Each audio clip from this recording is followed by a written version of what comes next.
Assalamualaikum dan salam sejahtera kepada semua para pelajar. Untuk kali ini, para pelajar akan mengenali apakah yang dipanggil sebagai proses membuat review artikel jurnal ataupun literature review ataupun juga dikenali sebagai ulasan ke atas literatur. Apakah yang dikatakan sebagai review artikel jurnal? Review artikel jurnal ini berbeza dari sekadar membaca. Sebaliknya, proses review artikel jurnal memerlukan para pelajar mengenal pasti isu-isu ataupun poin-poin utama yang diketengahkan dalam sesuatu artikel jurnal.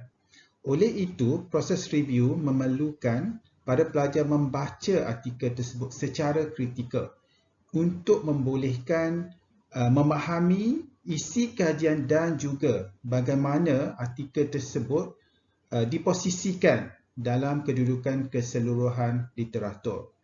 Proses membaca secara kritikal memerlukan masa dan ada kalanya bagi mereka yang baru dalam penyelidikan, proses mereview artikel jurnal perlu dilakukan berulang kali. Oleh itu, para pelajar diingatkan untuk menggunakan masa yang secukupnya untuk membuat review ke atas artikel jurnal. Penggunaan tools ataupun peralatan AI misalnya boleh digunakan jika ia dapat membantu para pelajar menguasai proses review dengan lebih baik. Selain daripada itu, para pelajar membuat review ke atas artikel jurnal untuk membolehkan para pelajar mengenal pasti dalam sesuatu artikel apakah isu yang diketengahkan, apakah kaedah penyelidikan yang dijalankan ataupun yang dilaporkan dalam artikel berkenaan dan bagaimana kajian yang dilaporkan dalam artikel berkenaan telah menyumbang kepada literatur ataupun menyumbang kepada praktis. Oleh itu, para pelajar akan menggunakan artikel yang direview tersebut sebenarnya sebagai rujukan untuk para pelajar menulis laporan penyelidikan sendiri nanti kerana artikel yang direview tersebut merupakan sumber untuk menyokong hujah yang dikemukakan oleh para pelajar semasa membuat laporan penyelidikan. Ingat, mereview artikel jurnal bukan sekadar meringkaskan ataupun bukan sekadar membuat catatan ringkasan ke atas artikel jurnal. Okay. Oleh itu, ini merupakan langkah pertama apabila para pelajar membuat review ke atas artikel jurnal. Pertama, lihat kepada abstrak. Dalam abstrak, para pelajar sepatutnya mendapat gambaran bagaimana keseluruhan kajian tersebut dijalankan. Kemudian, sila baca bahagian pengenalan. Di bahagian pengenalan, apa maklumat yang perlu dicari oleh para pelajar ialah apakah isu kajian yang dikemukakan dan apakah jurang kajian yang dinyatakan oleh para penyelidik. Para pelajar juga perlu menggunakan pendekatan yang sama apabila nanti menyediakan laporan kajian, di mana di bahagian pengenalan, para pelajar perlu menjelaskan tentang isu kajian dan jurang kajian. Oleh itu, dalam bahagian pengenalan, para pelajar perlu berhati-hati apabila menyediakan maklumat dan menulis pengenalan. Di bahagian pengenalan ini, para pelajar tidak perlu menjelaskan latar belakang organisasi misalnya. Sebaliknya, fokus kepada isu dan juga jurang kajian. Kemudian para pelajar lihat kepada bahagian metodologi, di mana di bahagian metodologi sila teliti langkah demi langkah yang dilaporkan tentang bagaimana kajian tersebut telah dijalankan.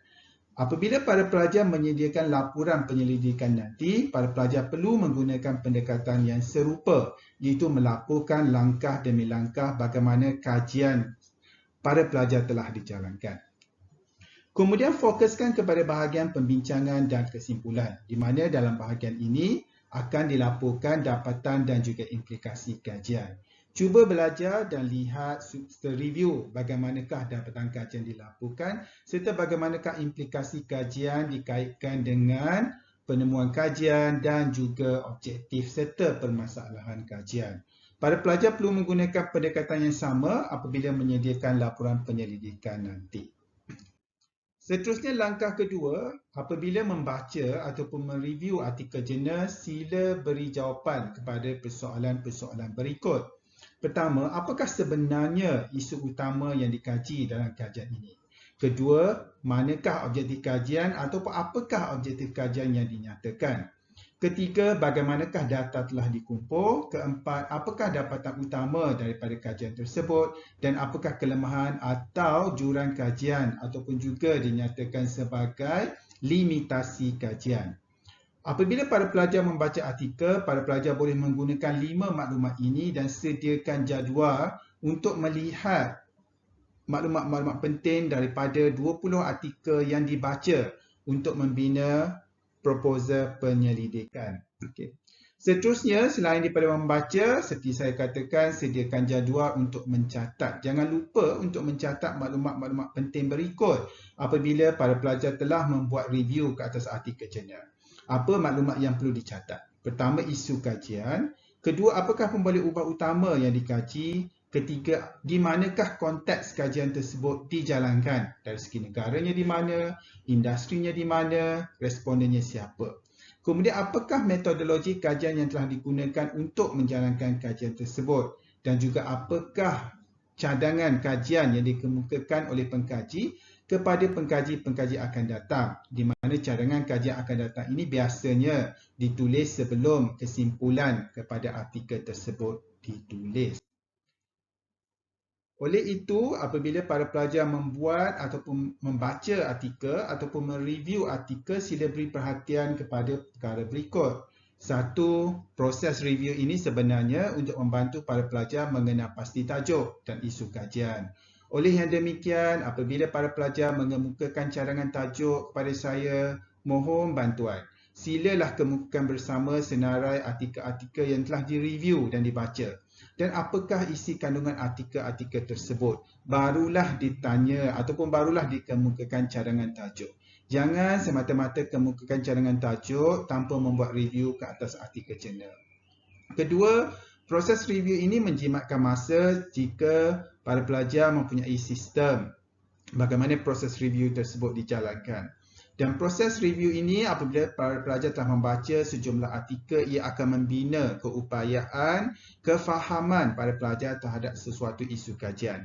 Apabila para pelajar telah faham terhadap sesuatu isu kajian, insya-Allah para pelajar akan dapat menulis proposal penyelidikan dengan baik. Sekian, terima kasih.